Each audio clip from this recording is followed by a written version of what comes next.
బిందెలతో నీళ్లు పట్టుకుని అక్కడికి తీసుకెళ్తున్నారని చూస్తున్నారా. ఇప్పుడైతే వర్షాకాలం కదా, కానీ వానలు అయితే రావట్లేదు, ఫుల్ ఎండలు ఉన్నాయి. మనమైతే ఓకే, కానీ పంట పొలాలకు అయితే వర్షాలు అయితే కావాలి. నీళ్ళు లేకపోతే పంటలు అయితే పండవు కదా, కానీ వర్షాలు ఏంటో ఈ సంవత్సరం అయితే అసలు రావట్లేదు.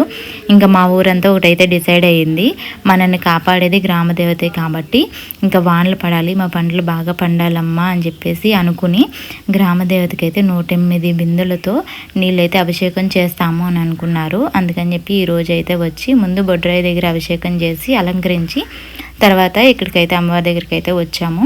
ఇక్కడ కూడా ప్రదక్షిణం చేసి అమ్మవారికి అయితే అభిషేకం అయితే 108 బిందెలతో అయితే చేశాము. తర్వాత పసుపు కుంకుమతో అలంకరించారు. పూలు, కొబ్బరికాయలు, ఇంకా పళ్ళు అన్నీ పెట్టారు. తర్వాత జమ్మ చెట్టు ఉంటే వెనకమాల ఆ చెట్టుకు కూడా అయితే పోసాము. ఇంకా అంతా అయిపోయిన తర్వాత అందరూ మనస్ఫూర్తిగా దండం అయితే పెట్టుకున్నారు. వానలు అయితే పడాలి అని చెప్పేసి పెట్టుకున్నారు. అమ్మవారి చుట్టూ అయితే ఎప్పుడు పొలాలు పచ్చగా ఉంటాయి, కానీ ఈ సంవత్సరం అయితే అసలు చూడండి ఎలా ఎండిపోయినాయో. వరి పొలాలు అయితే అసలు వేయలేదు ఎవరు. ఇంకా వానలు పడాలి అని చెప్పేసి అందరూ కోరుకుంటున్నారు.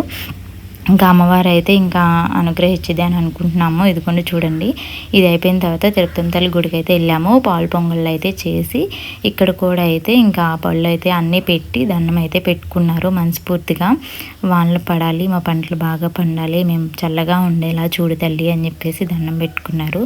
ఇంకా అంతా దేవుడి దయ.